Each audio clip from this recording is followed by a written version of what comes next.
Okay, hi everyone. This is Cynthia. I just turned on the recording.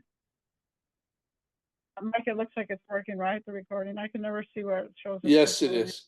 It's recording. Oops. Yeah, okay. So we always start right on time and we end right on time at 8:30, but you can stay afterwards if you want to. That's no problem. Okay. So we're the North San Joaquin Valley CMPS. It's a big area in the North San Joaquin Valley, kind of with Modesto and Patterson and Manteca and Turlock. And we hold this webinar series once a month. This is our 19th event, and we really enjoy it because we are able to bring fantastic speakers to come and talk to us about all kinds of things that have some relationship to our passion, which is native plants. Our speaker today is Michelle Fullner, and she's the host of the Golden State Naturalist podcast. And this is her Instagram address. She's got a lot of followers, and she's got a lot of has done a lot of podcasts with people that talk about native plants in various kinds of ways. And I hope, Michelle, that you might even mention a few of the ones that we put into the description of your talk, because there are things I think that people would like to go to your website and check them out. Okay. Yeah, we'll do. So, but what she's going to talk, what she's going to talk about is, this should be really interesting. Everything that didn't work, lessons from my journey as a science communicator. And I know we all have this experience where we're trying to persuade people about to grow native plants or to love native plants or to something, and we feel like we're not getting through. So I think we can learn a lot from what she found didn't work, and hopefully she will tell us what does work. As best I can, as I've figured it out so far, yeah. So I'm just going to do a quick couple-minute overview of our webinar series. And then Mike, who's also in our chapter, is going to talk about our chapter and CMPS in general. We're a chapter in the, I don't know, 30, 40 chapters in the California Native Plant Society, and then Michelle will talk. The event is recorded, and it will be uploaded to our YouTube channel at NSJV_CMPS.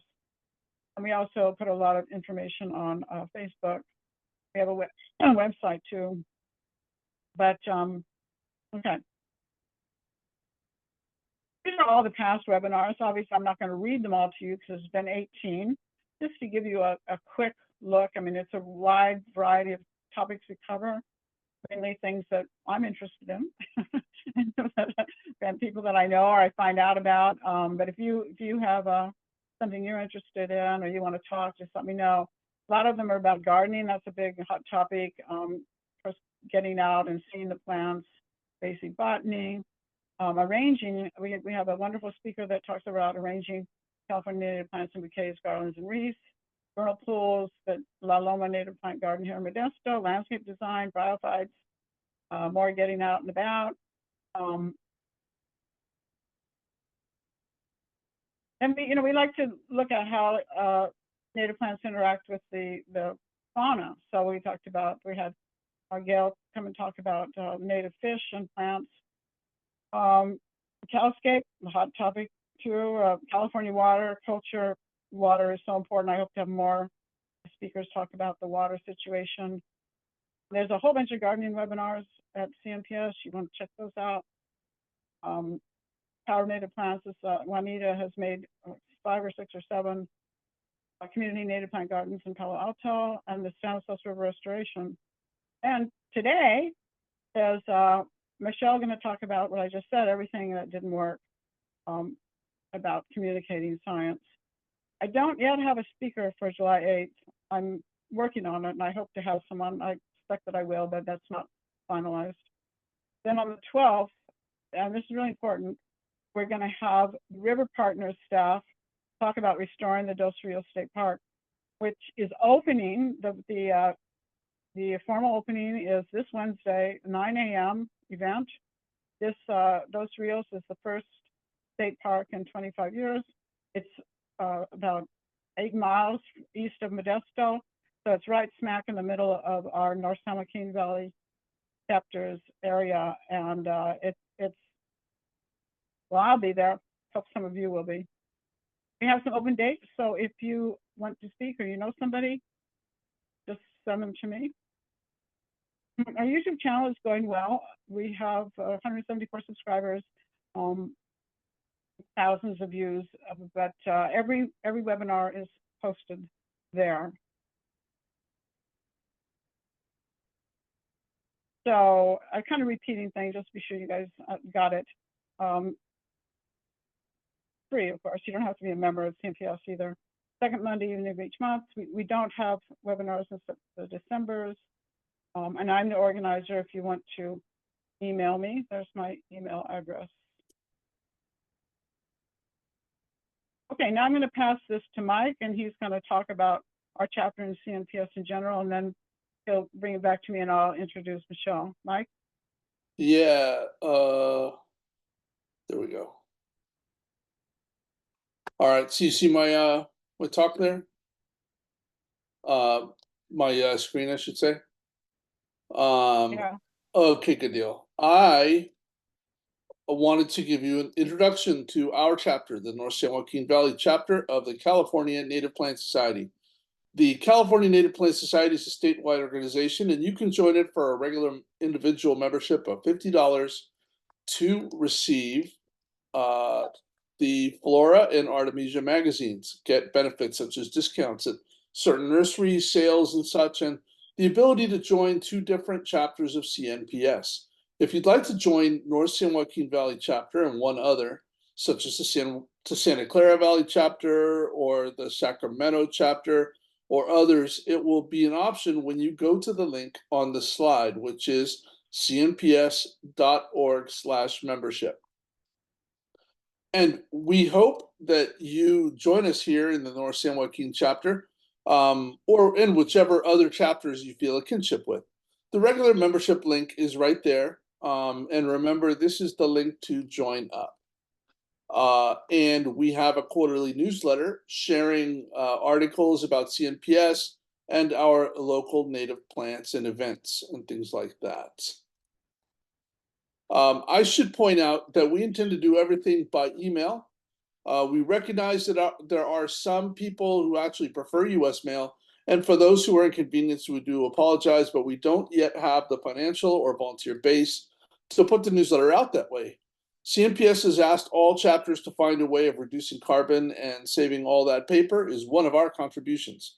If this is a true problem, let us know. So far, no one has complained. And let's see, if you are on our list, you should have received it, our email list. We want our newsletter to get out to everyone. That's our mission, to promote native plants around our region. And our best way of doing that is to keep native plants on everyone's mind through events and presentations and gardening. So we want to keep those of you who haven't joined the statewide organization in the loop. And so that perhaps you can join us for an event or two, and to remind you that we are here. And why care about native plants? We are finding out more and more each day about the true need to restore our environment as much as we can. The man who has been trying to explain the need for native plants with the most eloquence so far is Doug Ptolemy, a professor from Delaware.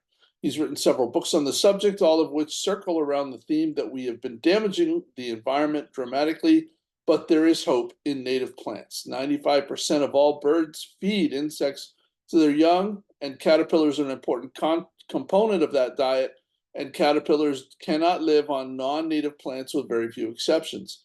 Native plants are critical to the ecosystem, and a backyard with no native plants, and that is a devastatingly high percentage of them, are ecological dead zones. Planting native plants in our yards helps moths, butterflies, native bees, and other pollinators, and therefore the birds, and the web goes on and on. Our cities need not to be devoid of butterflies, moths, and native bees. And for more information about this, you can watch a 1-hour video that knocked me over like a brick. This was a talk sponsored by our local Audubon chapters just a couple of years ago. I'm going to be putting the link in the chat. And if you have any questions during the talk, please add them to the chat and we'll do all of the questions at the end.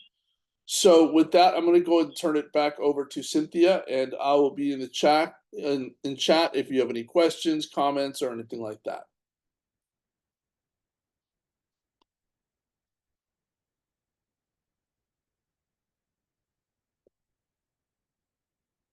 Thank you, Mike. Okay, so got Michelle's Bible right here.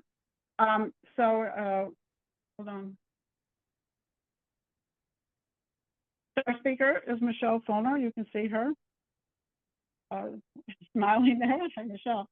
And she hosts this, I mean, more than a host, she's the founder, she's everything. The Golden State Naturalist podcast, which has is very popular, has a lot of social media traction, especially on Instagram.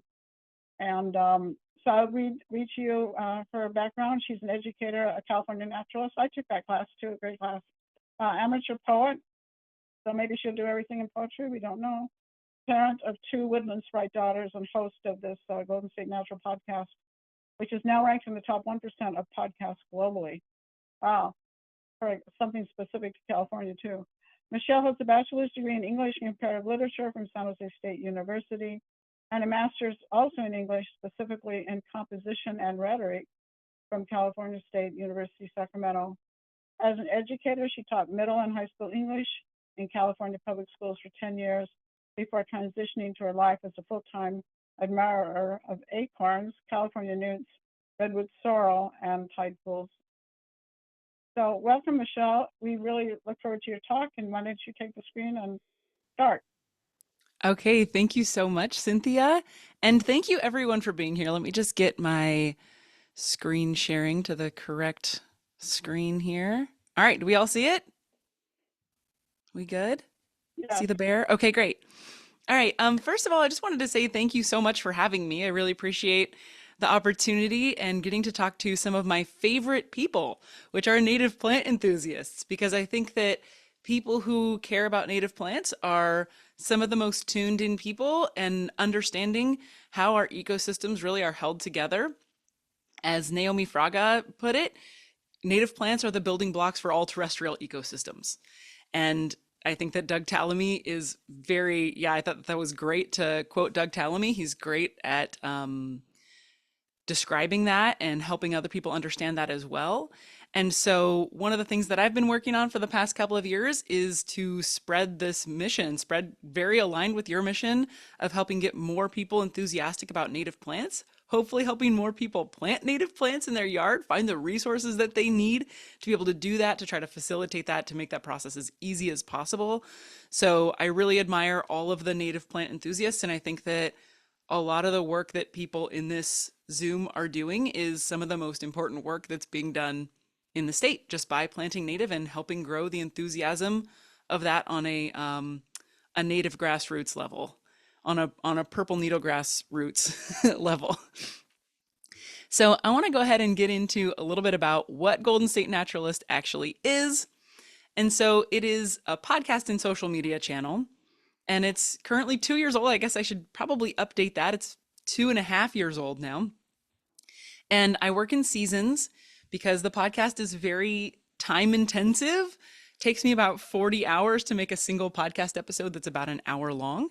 So I do 12 episode seasons where I release an episode every other week, and I'm going out into the field and interviewing guests. So one of the things that's really important to me is to actually get on the ground and see what's going on out there and try to get my own eyes on it and get my own hands on it, smell the scents in the air and feel the way that the wind feels and the sun feels and all of that, to try to get a sense of place and to try to put that into my episodes as much as possible.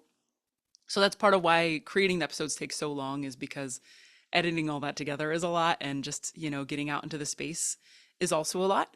So I've completed 3 seasons so far, and I'm working on season 4. So I saw somebody said that they're from San Diego County, and I actually was just in San Diego County a couple weeks ago because I travel the state and I talk to as many experts as I can as one person, right? Doing all the editing and everything on my own. And I try to gather as much and represent as much of California's flora and fauna and geology and everything that I can, that is possible for me as one person. So just in San Diego, interviewed a whole bunch of people from the Natural History Museum down there. So those will be coming out in season 4, which is really exciting. A little bit of what I've covered so far, and there are a few native plant related ones in here, but there's also more that I didn't mention here. These are just kind of a few. Redwood trees, nature journaling. Let me see if I can, this is covering part of my screen here. Oh, there we go. Oop. Oops. Sorry, I'm making things harder for myself on my view. There we go. Salmon, California condors, there's all kinds. Foraging covers a little bit of native plants and non-native plants. And then several others, because there's 44 so far. So I do short form and long form educational content. And, you know, when you're educating people, there is definitely a trick on the internet. It's an attention economy. So there is a trick to trying to keep people's attention throughout the time that you are presenting information. So I try to create content that is dense with information, that is hopefully a little bit entertaining, and that people who care will hopefully be attracted to as well. All right. So I want to have everybody pop in the chat for a minute and have you write what it is that you love about native plants. So I'm curious, I think there's a lot of reasons to love native plants. So if you would just hop in the chat and write down just one reason why you love native plants, that would be great. And I'll give you a second to do that.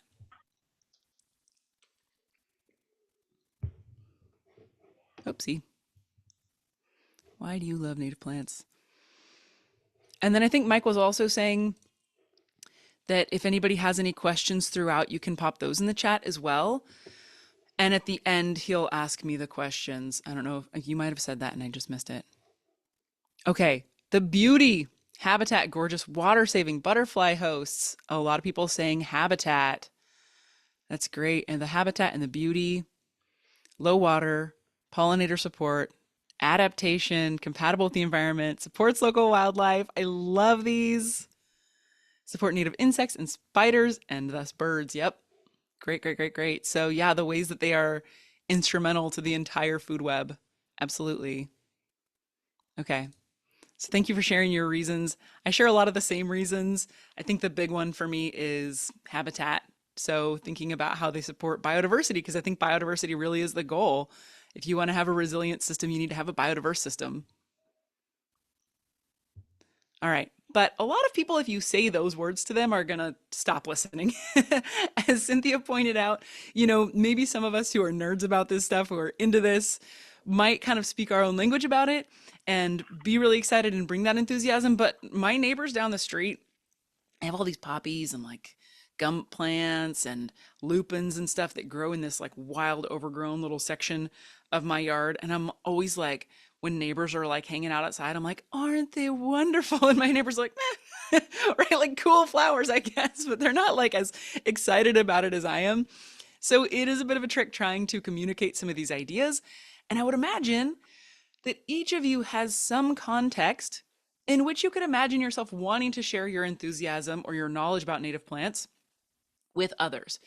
And maybe you've even run into some situations where people weren't interested, you know, and that's fine, right? Like not everybody's going to be interested, or things where people don't understand like what you're really trying to convey about how important these species are. So I want to share with you the journey that I've been on, because as you noticed from my introduction, I'm not a scientist. I come at this as a communicator. I come at this as an English major, English teacher who always had a deep love of the natural world and then transitioned into learning and trying to amplify kind of what scientists are saying, and also kind of just spread those big picture ideas of what can help. Because I think, you know, a lot of times we hear over and over again the things that hurt the natural world. We hear about habitat loss, we hear about climate change, we hear about all of those things, and it's vital that we learn about those things, but it's also just as important that we talk about the solutions and what we can do to even chip away at some of those problems. All right.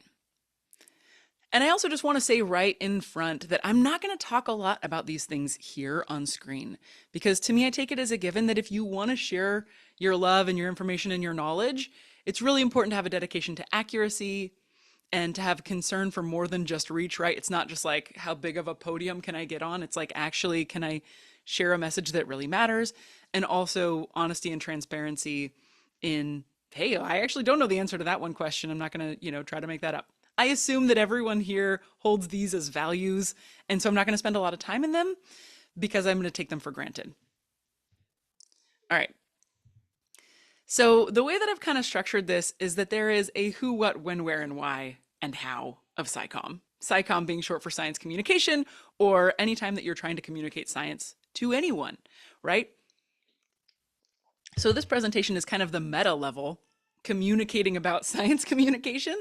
But what we do on the day-to-day basis of like showing your neighbors the native plants, or, maybe talking to some people who are naturalists or who are interested in native plants, are also master gardeners. So maybe talking to other people who in that network, or whatever the capacity is for you, that's science communication.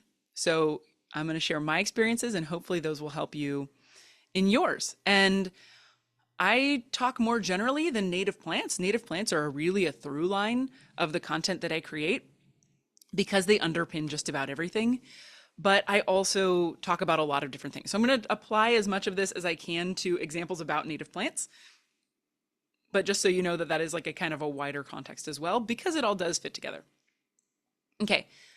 So the number one thing for me is remembering why, right? Remembering your why.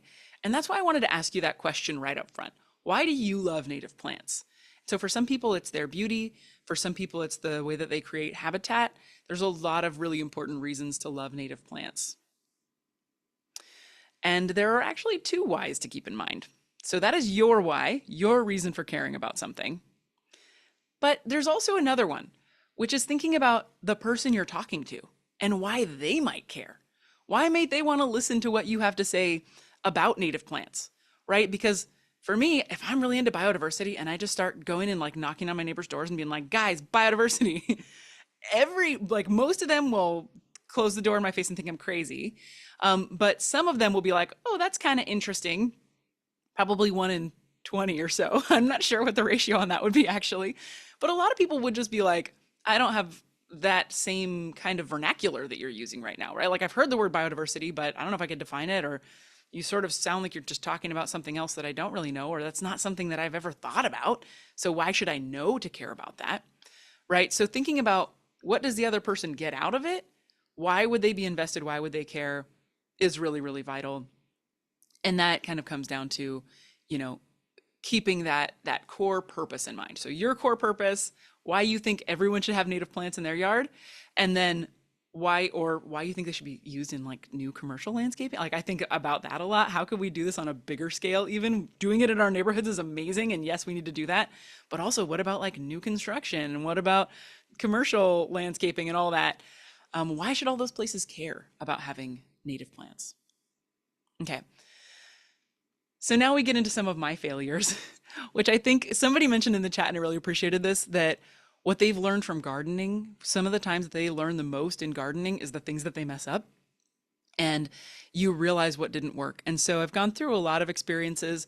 A lot of the ones I'm going to share are social media oriented, because that is the nice short bite-sized version that's easy to share in a presentation.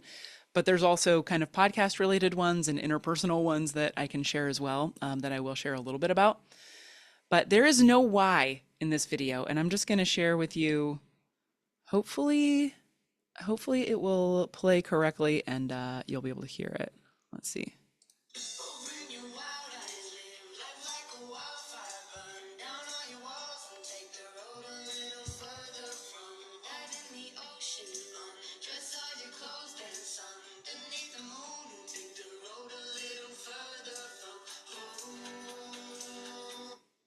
Okay, let's mute. Well, maybe I should leave that unmuted for next time I play something. Maybe that'll work. Let's see. Okay, so in that video, I really just created it because I found a song that I liked. I was like, that's a cool, catchy song.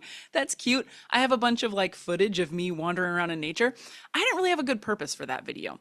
That wasn't motivated from like how am I going to educate people on biodiversity or the things that I value, right? And I also wasn't thinking about why somebody would want to watch that. I think the only real audience for a video like that is like my mom, like my friends, right? Or like, oh, cool, Michelle, you had some nice nature adventures, right? But strangers on the internet don't care so much that like I was walking down a trail next to some pine trees, right? And so I didn't really have a purpose for that video. And so it didn't really have a great engagement level. And it also didn't really convey anything to anyone. So for me, that was a learning experience because I think, you know, I want to like put information out there. I want to put images out there. And it's important to think about like what's going to get traction. That's not the only thing, but it's also you want to get the message out there of the plants. You want to get the visibility of the plants and of the ecology. And so that kind of video doesn't really accomplish any of my actual goals. So my why is a lot of it comes back to biodiversity, which I've been talking about. For native plants, it's about habitat biodiversity. But I would say the bigger picture why too is that the more that people learn about the world around them, the more connected they'll feel to it. And the more connected they feel to it, then hopefully the more that they will work to protect it. And I think a lot of us, my kids are going a little, it's bedtime for my kids right now, so they're going a little wild. But I think that maybe for a lot of us, that's relatable, right? Like we envision this world where if more people could care about native plants or about ecology, then we would live in a lot better world, right? We would have less extinction. We would have more protection of species. We would have more native plants growing. We would be supporting these systems rather than allowing them to be destroyed. And so that really motivates me. Now, this video to me kind of hits on those points. And I don't know if anyone recognizes this plant, but you might. I'm not sure if it's in the San Joaquin Valley. I think it is. I know it's in the Sacramento Valley. It's actually the logo for the Sacramento Valley Native Plant Society chapter. It's the California hibiscus, Hibiscus lasiocarpus occidentalis. I think I said that right. And it is a native hibiscus that is not able to thrive here like it once did because we've changed the hydrology so radically. So this video has a why, which I'll talk to a little bit more in just a moment after I show you the video. Were you able to hear the audio on the other one okay? Because the audio matters more on this one. It was okay. It sounds kind of like it's playing out in your room. Oh, okay. I wonder but it's okay. Okay. I honestly can't figure out how it was to improve the I know there used to be a way of actually enhancing it before you Well, started, but you know, let me put on headphones actually. I've got them right here. Maybe that'll help it not be. Mike, I couldn't hear it at all. Hey, everybody, could you put in the chat, could you hear that video? I mean, it was like a little bit of scratching for me. Okay, I'll see if headphones might help. I'll try headphones and one person said they heard it fine. okay. Little laggy, maybe. A little laggy. Okay. Well, we'll give it a try and yeah, give it a try and let's see if it works. And if you're not hearing it, just interrupt and we'll see if we can fix it. If worst case scenario, it has captions that we can read. Hopefully we don't have to read the captions. Hopefully we can hear it, but let's give it a shot.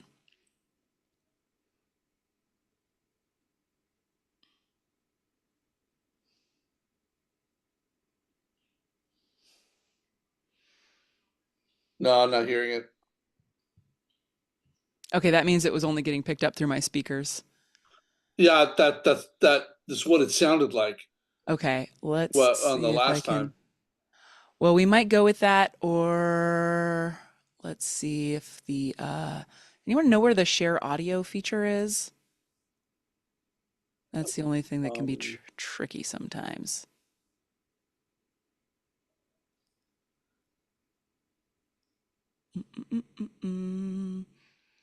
I can always just try to unplug the headphones and oh, share computer sound. Haha. Let's try this. Oh man.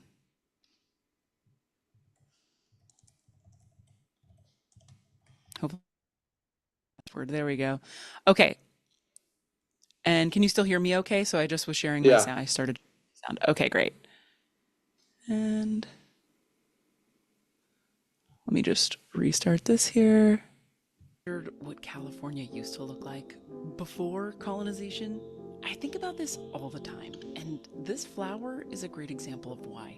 This is a California hibiscus, Hibiscus laciocarpus occidentalis, an endangered plant native to just a few select parts of California, mostly in the Sacramento Valley and nowhere else in the world. But the Sacramento Valley now is a very different place from the Sacramento Valley of a few hundred years ago, when the water flowed down freely from the surrounding hills and mountains, filling and overflowing meandering streams and rivers, saturating the soil, creating vast wetlands and floodplains, and allowing tule grasses to grow as tall as a man on horseback. Under careful indigenous stewardship, the land was even richer with abundant populations of mammals like grizzly bears and tule elk, fish, invertebrates, reptiles, amphibians, and so many birds. And this native hibiscus is a descendant of that legacy. It needs the kind of saturated soil that used to be so plentiful here, despite the Mediterranean climate that gets no summer rain. It can tolerate blistering Sacramento summer days and even chooses those days to bloom. Looking at this plant brings to mind a vision of what California used to be like. But it also does more than that. It helps me dream about what it one day could be like again and what we could do to get it there. Okay. That worked really well. Okay, great. So I'm glad sharing sound. I'm glad that worked out. Sometimes it's a little finicky. I feel like I don't always know how to do that. Okay. So that brings me back to the purpose, right? And I think that just watching that video, you can probably get much more of a sense of purpose coming through in that video and why I would think somebody might want to watch that. Because for me, that really is something I wonder about all the time, right? Like where my house sits right now, what was here 100, 200, 300 years ago? I wonder that, and I'm sure other people wonder about that too.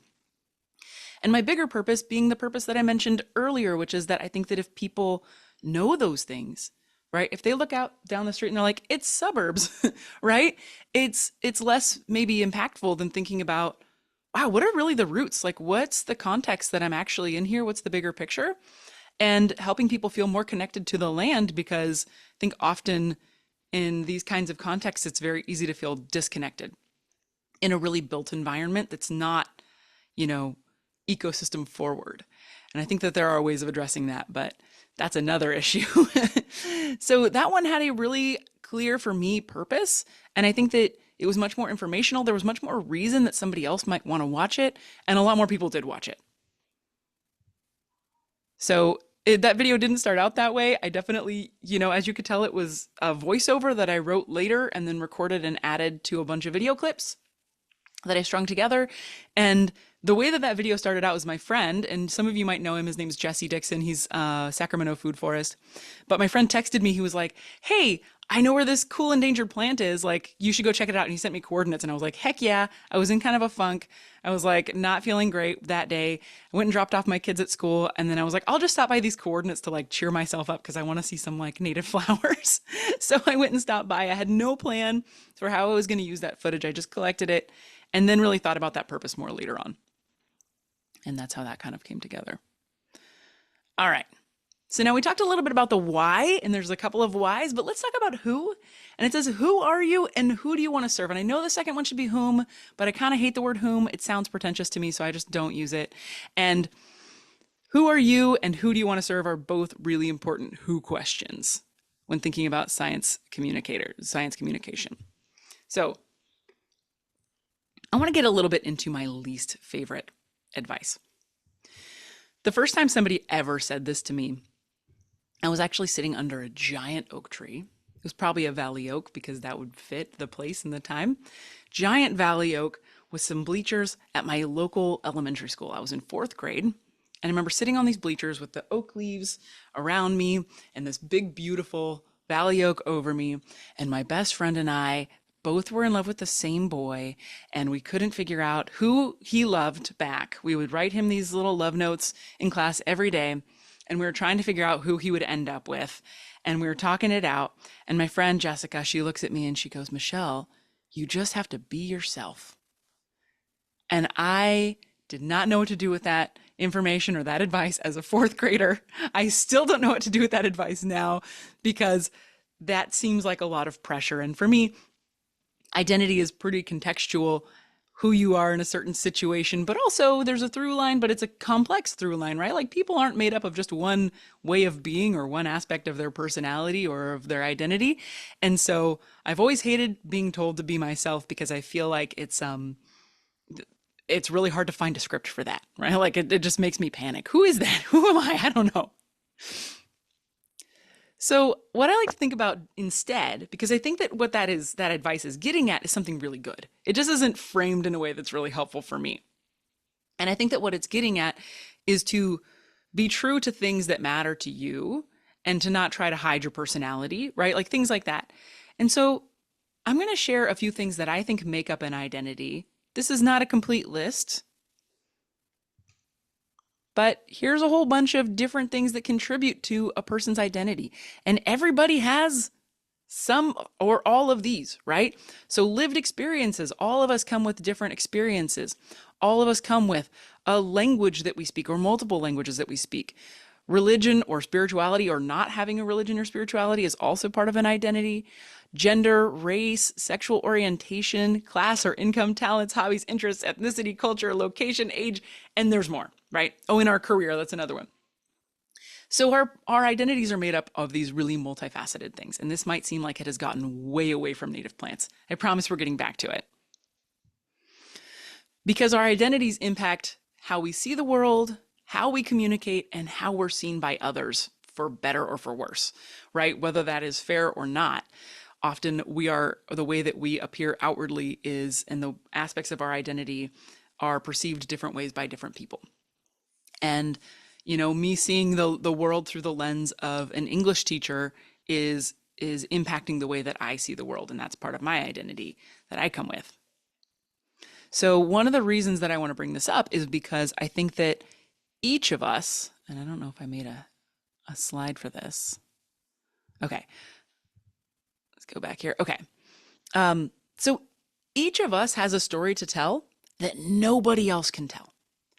And it's because each of us has a unique identity that nobody else in the world has. Even if you have a twin, right? Your twin doesn't have the exact unique identity that you do. They might have a really similar one where they've had a lot of the same lived experiences, but I bet they have different preferences for some things and have had different experiences in different situations. And so each of us comes with our own stories. Each of us comes with our own identities. And that means each of us comes with our own voice and our own way of communicating.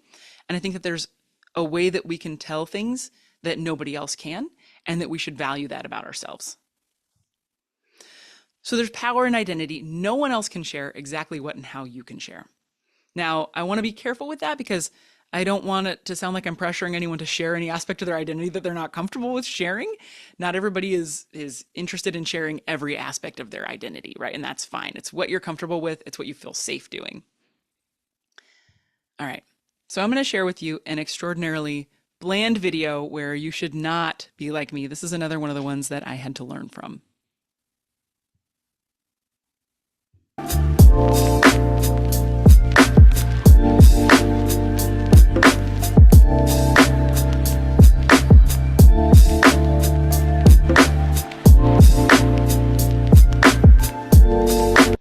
Okay, so we got some slow-mo snow action.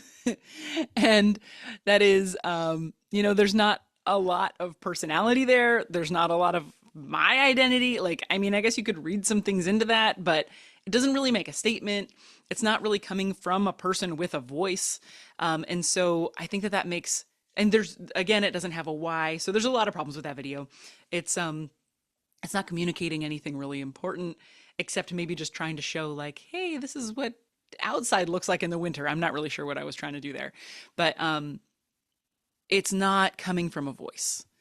So now and the reason I bring this up is because I think that it's really important to lean into what your strengths are. So for me, I spent 10 years as a classroom teacher teaching 6th through 12th grade English. And so a lot of my kind of experience and expertise is in that realm. And so for me, why don't I lean into that aspect of my identity and make a video from that place? So this one, I felt like I did a much better job leaning into my identity. And again, it's a video that did a lot better. So let's watch this one real fast. Deserves to engage with the natural world, but it's hard to engage deeply with something when we don't have the language to talk about it. I'm Michelle Fullner, an English teacher turned naturalist, and I'm starting a new video series called Talk Like a Naturalist, in the hope that having the right words can help you connect more deeply with the wild places around you. Each video will include a word or phrase, what it is, what it isn't, and why it matters. So let's get to it. The first word in the series is something that doesn't always get enough appreciation. The word is snag. What it is. A snag is just a dead tree that's still standing. What it isn't. A fallen dead tree. Those are just called logs. Why it matters? Snags are basically an apartment building for animals with a great little takeout joint built in. Sometimes they're even called wildlife trees for this reason. Bats roost under loose bark on snags, birds and small mammals nest in cavities on them, acorn woodpeckers use them as granaries to store acorns, insectivorous birds find bugs to eat on them, and they serve as lookouts for raptors searching for dinner below. Snags even improve surrounding soil quality when they're broken down by fungi, moss, and lichen. So next time you're out hiking, see if you can find a snag and look for signs of life on and around the tree. Follow along to learn more about the natural world all around you, or check out Golden State Naturalist wherever you listen to podcasts. All right.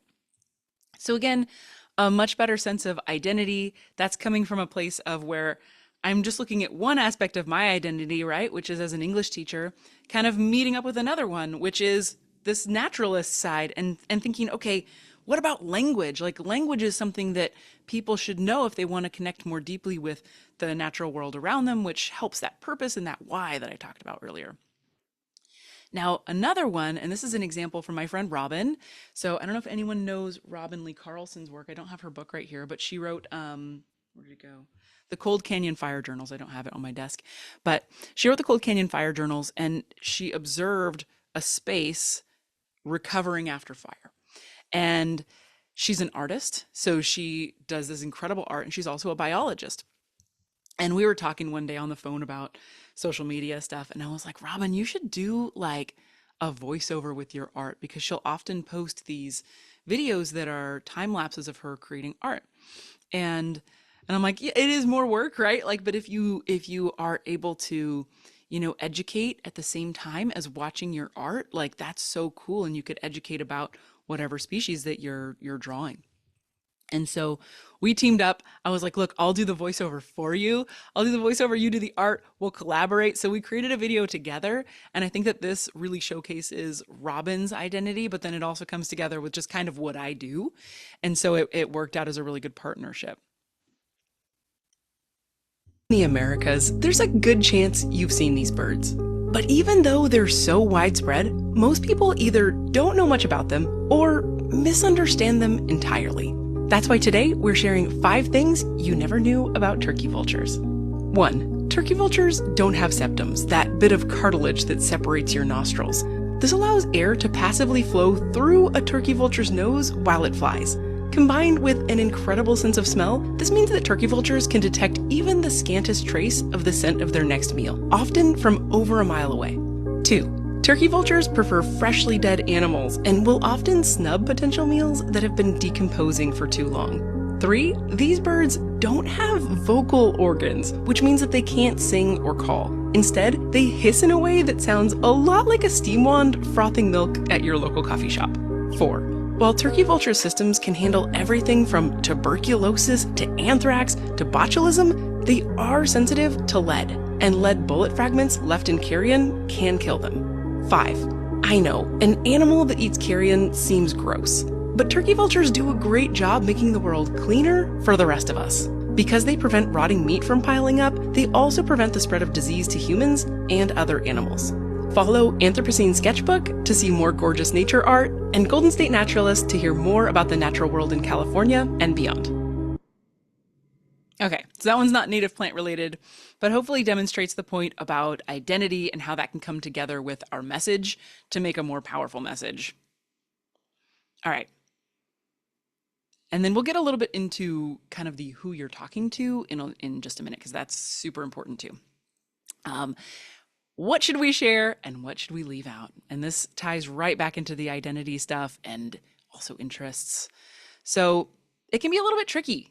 When you think about what should I share and what should I not, especially if you're somebody who's accumulated a lot of deep expertise, maybe about, maybe you can look at this picture and identify what plant that is from right now. And it's an elderberry if anyone isn't sure. But that is the sort of knowledge, right, where it can be maybe overwhelming to a new person, and it can be hard to know what to share and what not to share with someone. And so one of the things that I really want to emphasize is that what we hear is as important as what we say. So thinking about who you're talking to is super important, but you can't really just guess who you're talking to. It's really important to hear from them as much as possible. And I'm working in a context where it's a little bit hard to do that because I'm trying to just like put stuff out there and I'm like, well, let's see what sticks, right? Like, let's put the message out there. And I think that's okay too. But I think that if you're doing a one-on-one conversation with people or with a group, it's really important to get to know that group as much as possible, or that individual. Okay. So this is a little bit of a trick question because of what I just said, right? It's just as important to listen to people and to understand that they have multifaceted identities as it is to tailor your message and to think about what to share with them. But I think it's also important to think about, okay, what message about native plants might you share with an artist, with a parent of young kids, with a hiker, with a busy professional? Because I think it's important to think about who your audience is and try to tailor your message to that person. And this is something that I think is really vital when we're talking on like a person-to-person basis. Because if you're trying to just throw a wide net, I think it's important to think about like who you want that message to be for. But I also think that if you're throwing the net wide enough, you might just find some people, right, who it does resonate with. But if you're trying to communicate to specific people, it's important to try to tailor the message to them. And so I just want you to pick one of these for a second and just think about one of these 4 bullet points. Think about how would you share a message about native plants with that particular individual? And you don't have to put it in the chat if you don't want to. You can just think about it in your mind. And I'm going to pick parent of young kids because that's me. I have a 4-year-old and a 6-year-old, and you just heard them getting ready for bed probably a minute ago. And so sharing a message with a parent of young kids, you might want to think about that person has no mental bandwidth whatsoever, at least if they're like me, right? It's really hard to think about taking on other new projects or to, think about how much work it's going to be to upkeep a garden. So you might think about things that are low maintenance, but you might also think about things that kids would enjoy. Coyote mint, right? Things that are going to be sensory engaging experience for kids. Things that are host plants for cool butterflies are great for young kids. So thinking about sharing the kinds of things that people might be interested in hearing that's still aligned with your passion and your why and your identity, right? And then how does that maybe overlap in a Venn diagram with other people and what they might be interested in, why they might care? So again, always find out a person's priorities and what they care about first, because one parent of young kids might have a nanny in addition to the daycare. Maybe they have a lot of help, or maybe they have yard people who come and maintain their yard for them. So maybe the maintenance part isn't as big of a deal for them. Maybe they care more about what will be engaging for their kids. Maybe they could have a kid who's super allergic to bee stings, so they're worried about attracting bees to their yard. So there's a lot of different things where you want to really hear a person and understand what they might care about. And understand like, hey, would you want to use these for crafts? Like, let's think of some that would be good to press flowers every once in a while. You don't want to pick all of your flowers, but if some would be good for pressing and making art out of. So those are just some examples of how you might sell native plants to a parent with young kids by thinking about things from their perspective and considering who your audience actually is. And of course, remembering to ask them first what they care about. And the same goes for any of these. An artist, right? Maybe they care about a lot of color in their yard. Maybe a hiker wants to have a species that they recognize from being out on the trail. Maybe a busy professional wants low maintenance, low water, that kind of thing. So those are the types of things where you might want to tailor your message to a person. Okay. And then what does listening look like? So all I want you to think about here is to think about what kinds of questions you might ask a person, what kind of context in which you might listen to a person. So for example, the parent with young kids, you know, if you've got a next door neighbor who's got a parent with young kids and you're all just outside chatting one day and you start talking about the plants, you know, if they make a comment about your plants and you can say, oh yeah, this one's actually great for kids, right? Or, oh, hey, you said that you wanted to put in some new landscaping here. Like, what do you care about? What's important to you in your landscaping? Do you want your kids to be able to, you know, play in it? Are you worried about them having a place to run? What are you thinking about when you're thinking about your landscaping? And try to really hear them. All right. Context. So when and where you share. All right. So thinking about these contexts, and this is just a quick point because I don't want to go too long on time, and I'm probably inundating you with information at this point. But just thinking about context matters. So thinking about social media, which is what you just saw, and all of the videos that I make there, I'm thinking about how and what I can share when I create videos for social media, because I'm thinking about limitations of video length, right? And kind of the conventions of that space. Like, what is the rhetoric of social media, right? What's the expectation? Can I maybe subvert the expectation a little bit? Or how do I fit within it so that I can try to get more reach with my videos? Or try to get more impact with the videos. So social media is going to be one type of thing. And I also have worked really hard to, you know, as a teacher, I don't want to have, I want to have like a certain image, right? I want to have social media and I want to have podcast episodes that teachers could use, right? That's important to me. I want it to be something that like kids could watch or listen to. Whereas on this next one, which is called Nature Nerds, a friend of mine with an urban farm here in Sacramento, really big native plant enthusiast called Find Out Farms. Actually, I've got the hat right here, Find Out Farms hat. But anyways, he invited me to do a presentation at Nature Nerds, which is an event that they do Monday nights in the summer, super duper fun. And it's like nature information for like people who don't mind swear words. And so in that context, it might look a little bit different. So I just recently did one with my friend Jesse, who I was just telling you about. And we had an onstage conversation, and Jesse talks like a sailor. And if you want to follow him on social media, Sacramento Food Forest, you're going to get a very different experience from what I put on there. But we're aligned on a lot of things. So it was really fun to come together, and that context looks different from a context on social media for me. A guided hike might be different because in that case, you can get immediate feedback from the people who are there. You can actually ask them and engage with them and ask them, you know, oh, like, what do you notice about this flower? You know, what do you see crawling on it, or whatever the case may be, right? You can actually have that one-to-one engagement. You can ask them and get a sense of kind of what they already are interested in to tailor the message. And then a podcast is even different for me from social media and from the other contexts that I operate within, because a podcast, as I make it, is much longer. Of course, podcasts can be a lot of different lengths, but usually they're a lot longer than like a 1.5 minute long social media video. Mine are usually an hour and 15 minutes. I'm releasing one tomorrow that's the longest one I've ever made. It's an hour and 45 minutes, which is out of control, but it's a longer form. And so I think differently about the type of message, how deep I can go, what I have to share, and with the listener experience too, because people might come to that and say, okay, I have time to listen to a half hour on my commute, and then I'm going to pause it, I'm going to pick it up later. That kind of thing. I do think a lot about like the flow of it, making sure to try to keep it engaging and broken up and well edited so that it is not wasting people's time. Like, that's really important to me. So those contexts all look different. And then you might have contexts that are different from this too. I've talked a lot about, you know, maybe talking to a neighbor or talking to a friend or a coworker, those kinds of situations, more one-to-one, where that context is going to change the message. So thinking about that and thinking about context is really important. Okay, how do we share our knowledge? There's a couple of things here. Number one, from this talk, get comfortable with failure. That's a really, really, really big one for me.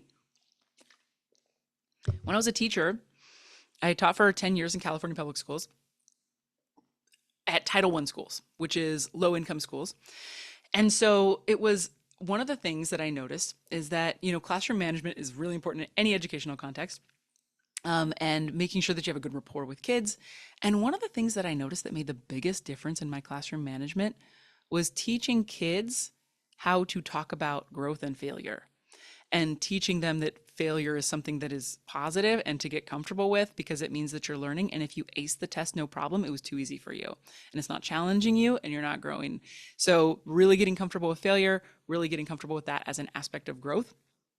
So I think that's a really important thing. You know, maybe you say the wrong thing to somebody about native plants. You see that they tune out, right? You see the glassy eyes. We all know the glassy eyed look. You see the glassy eyes come on to somebody. Okay, maybe my message didn't hit. Maybe that wasn't the message in the way that that I was hoping it would go through. So maybe that was a little small failure there. But what can I learn from that? How can I engage with another person better in the future? All right. And this is also about how we share the message. And I'm wondering about favorite words. So if you have a favorite word, I want you to just think of it and think about what that word is for you. When I was a teenager, I went to this camp and they asked us, we was like a small group. I was like 14 or 15. I think I must have been just turned 15. Maybe I just finished my freshman year in high school.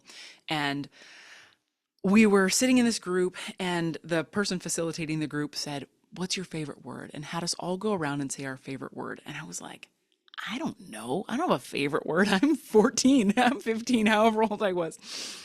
But I remember this boy, his name was Justin, and he was older. So I was very impressed with him. He was like 16 and he had a favorite word.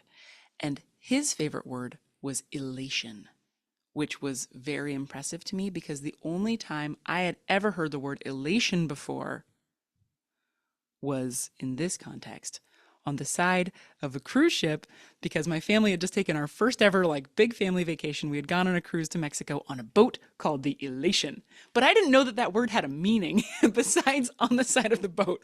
So elation, he talked about how it's just like this overwhelming happiness, right? I was very impressed with Justin and with his answer. And ever since then, it's been in the back of my mind. I wonder what my favorite word is. I don't really have a favorite word. I kind of pick up words that I love, right? But I never really adopted a favorite until very recently. So now I have a favorite word. I'm going to share that with you. And my favorite word is iterative. And the reason why iterative is my favorite word is because it is a constant process of growing and getting better at things. And so all of these videos that I've shown you that are failure videos, right? They were iterations. I didn't maybe really know what I was trying to do. I needed to clarify. I needed to make a new video. I needed to think about, what am I trying to share with this video? Who am I and why does that matter? And who am I trying to talk to? And thinking about those things and iterating and iterating and iterating and trying to make it better and better. And I'm still in that process, right? And so it allows me to just be very kind to myself and to keep on learning and iterating, because every failure is also an opportunity. It's also growth. Okay.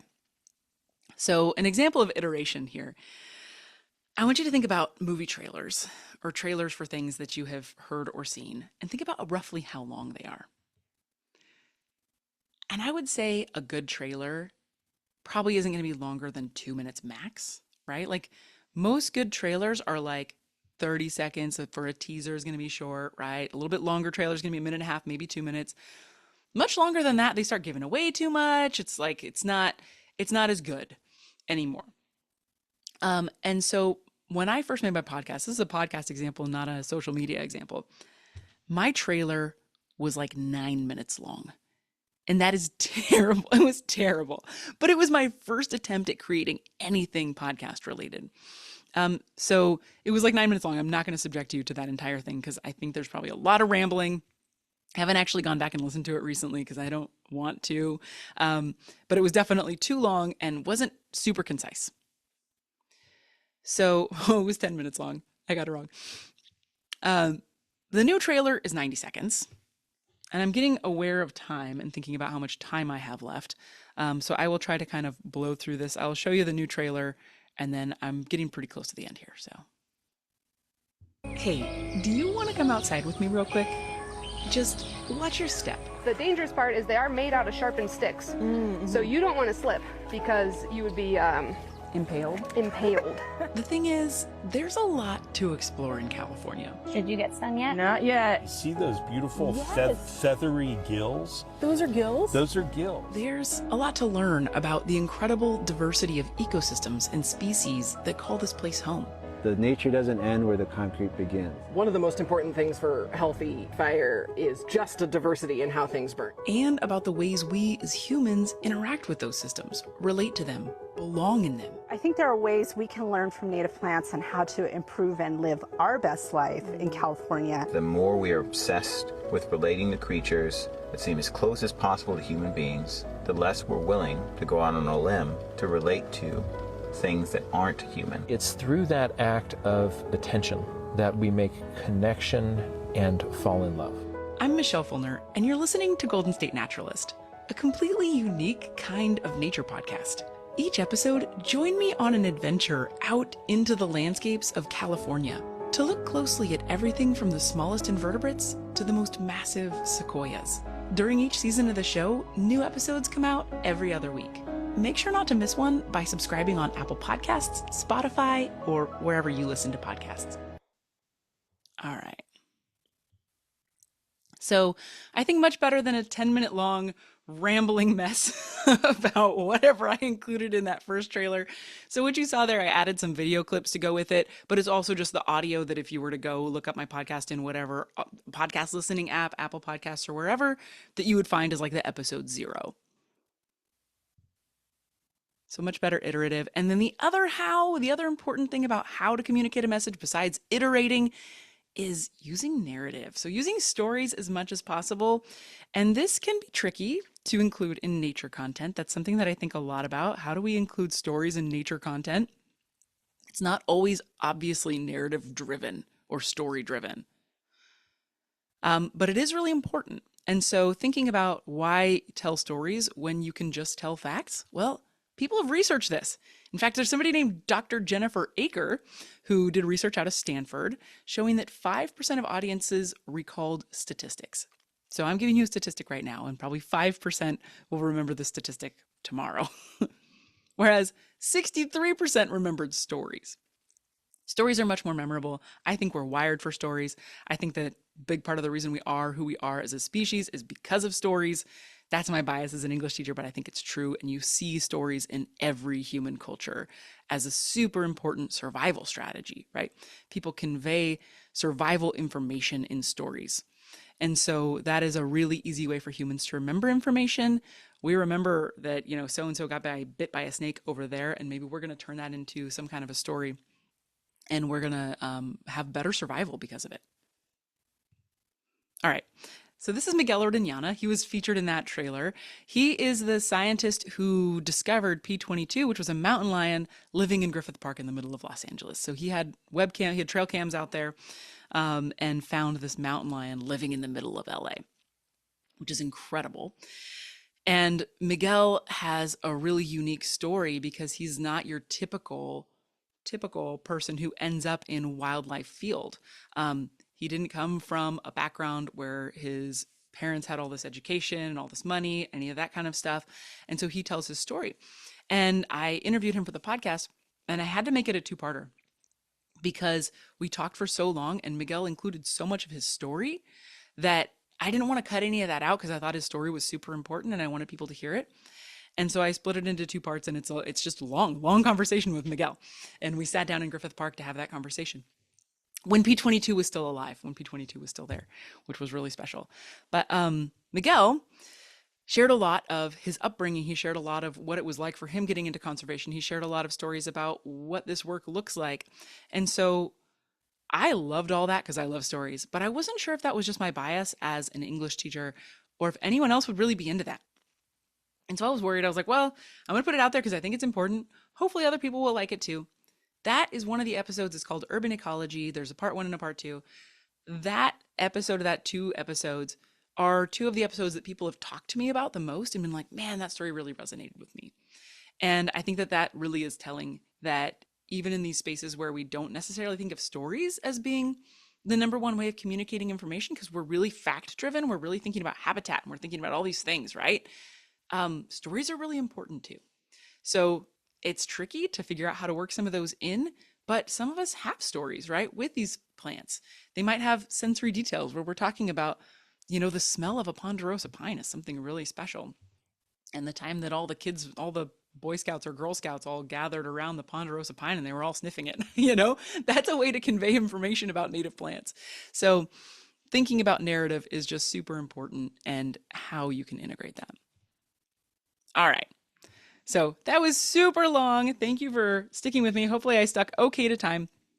And I just dumped a lot of information on you. Hopefully it wasn't too overwhelming. But I want you to think back over kind of what we talked about, the who, what, when, where, why, and how of communicating information about nature, about ecology, about native plants. Is there anything that you want to apply? And you can pop that in the chat if you want, or you can just hold it in your mind and think about, is there a way or a context, or maybe even a person that you want to talk to, or a way that you want to talk to that person that you might gain from this? And if you have any questions or any other comments or anything like that, go ahead and put it in the chat. Great. So first I wanted to start with just mentioning who's, we've got people from Los Altos and Stockton, Redwood City, SoCal, Sacramento suburbs, Northeast LA, North San Diego County. So quite a breadth of people here. And Madeline, who actually just commented again, so I'll read her that one. But she also, remember you showed your video. She said she loved the video, inspiring. Plus, she loves the flowers and hopes to see one someday. They're amazing. They smell so good too. I was really surprised how good they smell. Right. And regarding snags, Cynthia had mentioned at the time, she said a tree died in her front yard of her previous home. And she had the limbs cut off so that it was stable. Great. But her neighbors hated it and no appreciation for the snag. Do you have any comment on that? It's funny. I had a conversation this morning with Griffith, he's a spokesperson for Redwoods Rising. I don't know if you know him. He's a really cool dude. But we were talking this morning, actually. He's going to make a snag in his front yard out of a Bradford pear, which 3 cheers for killing the Bradford pear. And he's going to girdle it, and he's going to make it a snag in his yard. And the way that he got buy-in was he got to know his neighbors, and he talked to them, and he said he knew that they were artists. So he was like, hey guys, do you want to do art on this dead tree? Basically, we'll make it structurally secure. We'll cut it to height, basically what Cynthia did with cutting the limbs off so it was stable. And then thinking about, do you want to drill holes in a cool pattern for the native bees to be able to utilize? You could be in charge of that as artists. And then they got really invested in making this tree something that would be able to be utilized by wildlife, but it's also now the neighbors are invested. So it might work. Sometimes it might not always work. It might depend on your neighbors. He was able to find an angle because they were artists. There's probably different angles you could find with different people, but I thought that was a really smart approach. Griff has a Facebook page called How to Help Wildlife. Yeah. And he is one of the funnest people to listen to. He's great. Yeah. If you get a chance, look up Griffith. And he's just really fun. But there's somebody else that kept coming across my mind while you were talking about videos. And that is our president, our chapter president, CC Hurst Hart.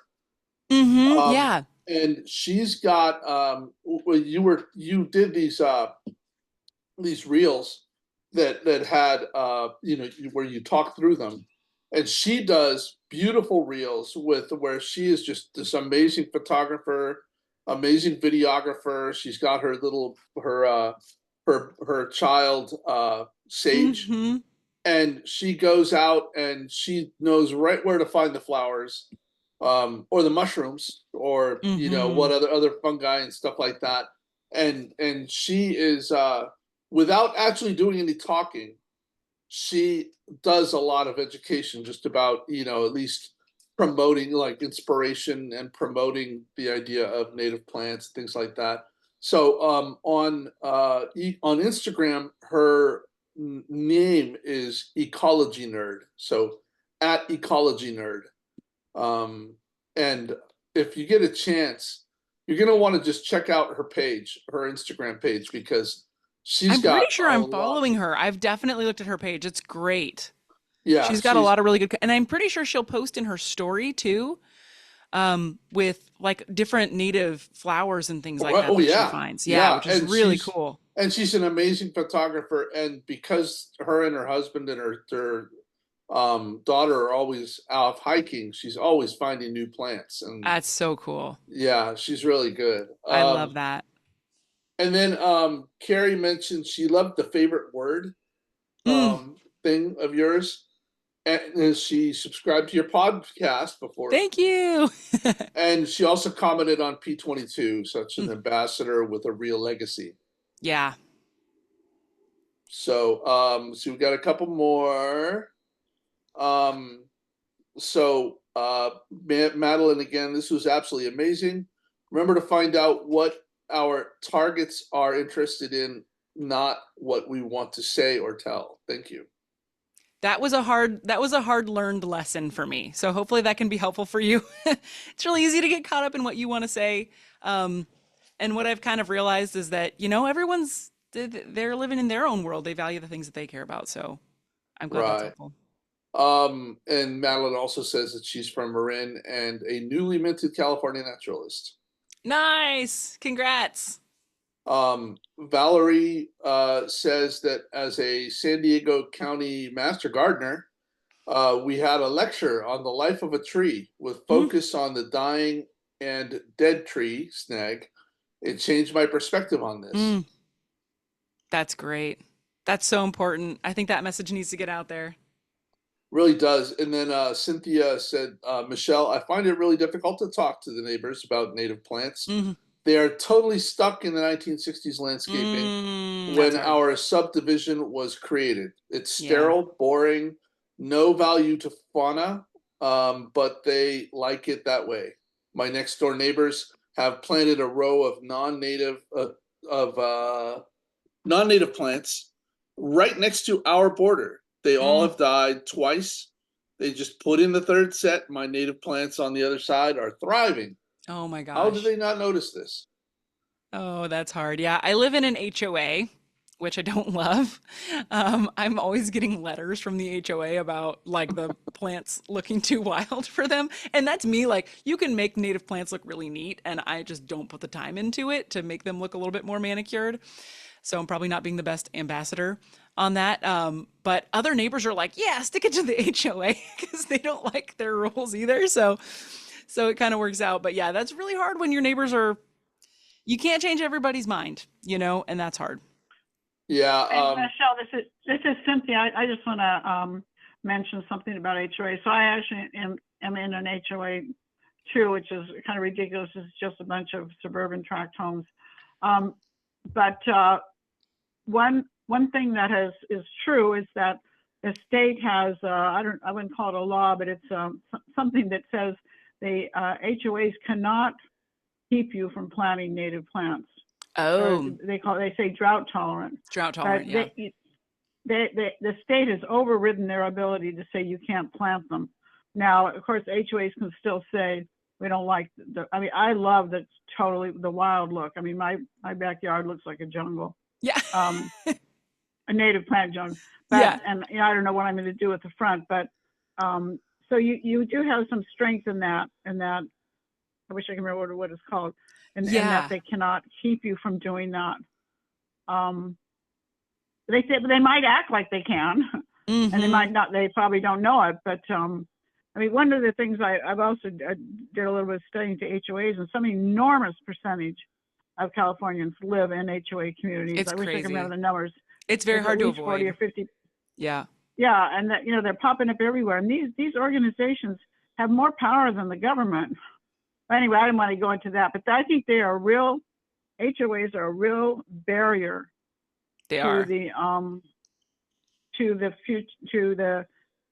putting native plants in suburban and urban yards. I agree. And I'm always thinking, if people can infiltrate their HOAs and like become elected members of the HOA, like that's fantastic. I don't know. I have not carved out the time to do that, but a few of us did that. And my neighbor right next to me on the other side has really gone crazy. I mean, he's got his garden is just full of of wildflowers, some of which I gave seeds I gave him. Great. But it's really hard because, but Valerie just wrote here that we were the first to rip out the lawn and plant natives in our HOA. We cited the law and started a wave of transition. I wonder if Valerie might be able to tell us more about Hey, what's happening there. that's cool. I'd love to hear about that. Do you want to read Carrie's? Carrie had a comment right above that.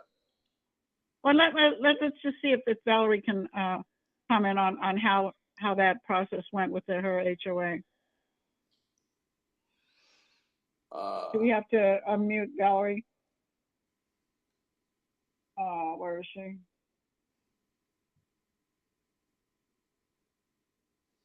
There she is. I don't know if you want to talk, Valerie. If you don't, that's fine. Mute. Hi.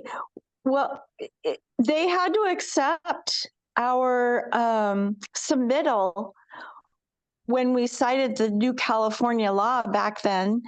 I can't remember what year, 2015 maybe. And our neighbors were very intrigued. Some were curious and others were just intrigued that we could get away with it. And so it was a matter of education. And for the first few years, there were very few that followed, but the more the drought continued and water costs went up, the more interest there was. And now I have to put a label by every native plant in my front yard. That's a great problem. Yes. That's cool, Valerie. Thank you.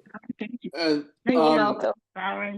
so Carrie said, advice for someone who does not have your effusive personality. Beyond be yourself. Like you, I hate the advice. At 58, I still don't know who the hell I am. Anything more you can share for those of us who want to connect and spread the word, but don't have your moxie? Well, thank you. And I was going to say, by the way, you've got a golden voice, and so there are going to be people who would want to do it, and they just don't sound like they belong on radio like you do. That's so funny because I always thought my voice was weird my entire life. I did not like it. I hated hearing recordings of myself. I just really wanted to make the podcast. And so I was like, well, oh, well, people have to get used to it. And then I made it and got all this great feedback about my voice that I didn't expect. So, you never know. Maybe you have a better voice than you think you do, or people will like it more than you think. But also, I think personality is really, really important to think about, and what is going to work for your personality and what's going to be sustainable for your personality. Because for me, it probably doesn't seem like it right now, but I'm a big introvert. Like, I need so much time. I work from home. It's amazing. I love that when I connect with people, I want to connect really well. I really want to connect deeply. I really love people, but then I need to retreat and I need to have a lot of time to recover for myself. So I think that is really important to know what's going to burn you out and what is actually going to work for you and what you're going to be able to do. But I think that if you're more in the I don't know, I'm not so sure, I don't trust my voice, I don't trust my ability to communicate this really well, there's other things you can do. For example, like Valerie was just saying, putting the signs out in your yard, labeling what you've got, or a sign saying this is habitat, it supports this kind of butterfly, here's the California pipevine butterfly, and put a picture of it and be like, that species is supported here, Those kinds of things where you wouldn't necessarily have to directly interact with somebody can also be powerful and work on a local level. Then you can also put stuff out on social media. You don't know, not everybody has to do social media. That is definitely, I use that as an example because it's a visual record, right, of some things that I've made mistakes on and things that I've learned and how I've grown along the way. And so it's an easy example to point to, but there's lots of in-person examples as well, where it can just be person to person. It can be, if you feel really uncomfortable, honestly, find a person who's a good friend. And they're not going to judge you about the way that you present it, and you can practice just sharing your passion with that person.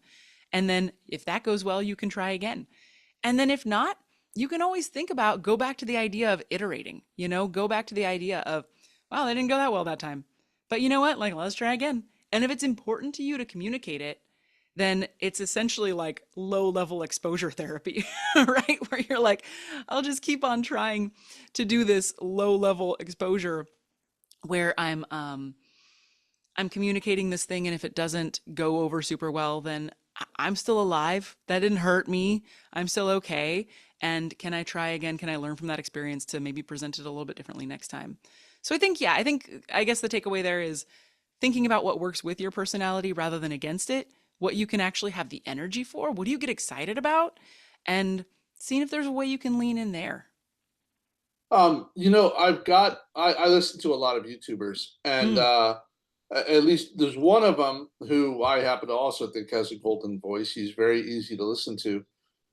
And he was giving advice to other people who might want to, this is for gaming. And so there were other people who wanted to game it, and he pointed out another YouTuber, and that YouTuber did not like his voice. He apparently had a very thick accent, was very hard to understand.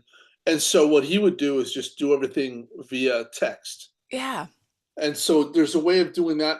And for the reels, if you take a look at Cece's stuff, she doesn't talk. Her voice she's also got a very cool voice, a great voice, but she doesn't talk on her reels. She does it all through just text and beautiful video. And she does have the songs, the overlaying song and stuff, but that's certainly another way to go too. Yeah, absolutely. There's a lot of ways of communicating. There are certain things that tend to be, for some reason, social media likes to see a face. I think that there's something about maybe credibility there where it tends to get more traction if you do show your face. But you don't have to. And there's a lot of ways that you can share what you care about. And a lot of times it's kind of like, you think about who you want to share with, and you think about what you want to share, and you just keep putting stuff out there. And maybe it's the text on the video, maybe it's that kind of thing where you don't have to show your face. And that's a lot easier way to get into it for some people.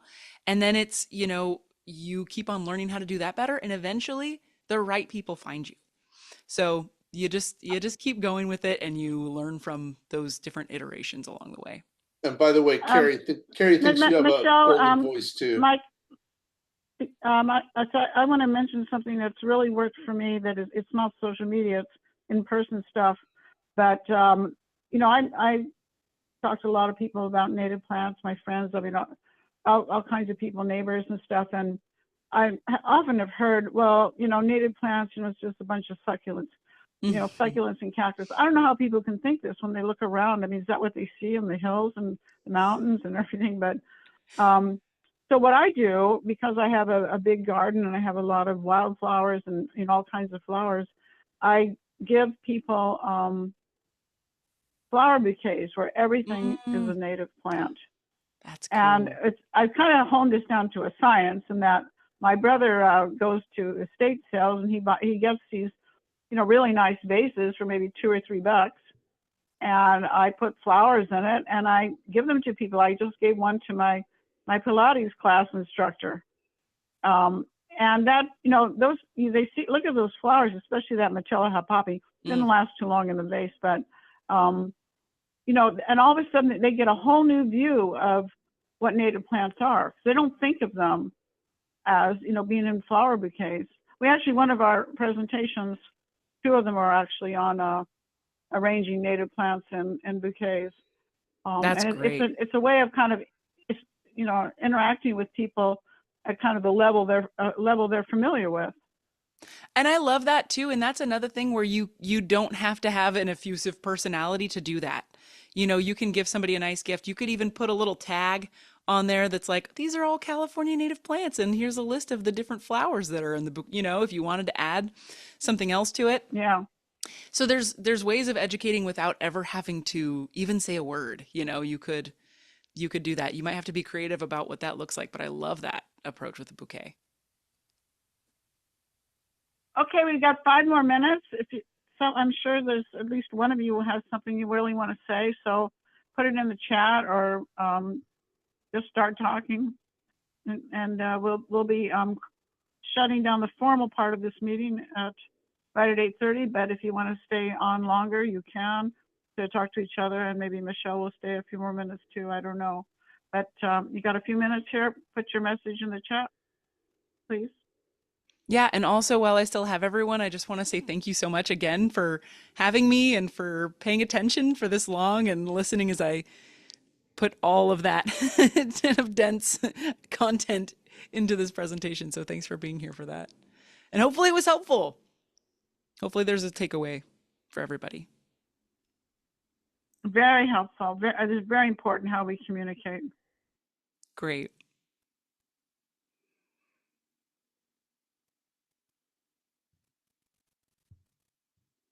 Oh, Madeline says we need to get you on the curriculum for the CA Naturalist program. I agree with that, having gone through that program myself. Thank you. I would love to. I need to talk to, I'm going to pitch that to Greg, the, the CalNat president. I'll take the class again. I mean, I learned so much. I kind of oh my goodness was like, I need to take it again. And then Valley wants to know anything. Do you have any update on the San Diego Natural History Museum? Oh yeah, I mean, I just went down 2 weeks ago and recorded 5 interviews with the San Diego Natural History Museum in 3 days, and another interview at the Tijuana Estuary. So I talked to people about burrowing owls and the San Diego canyons that are kind of interwoven throughout the entire city and kind of urban nature in that context. And then, yeah, Torrey Pines, a few other things too. So really, really a lot of fun. And that is going to come out, all of those will come out with season 4, which I'm not going to start releasing until after my kids are back in school, just for practical reasons. Okay, so we're going to stop the recording now. I want to thank Michelle for coming on to our webinar. It was very interesting, very different than we usually have, and a really important topic. So thanks very much, Michelle.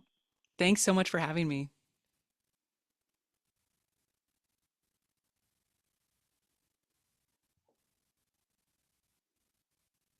And I can stop sharing there too.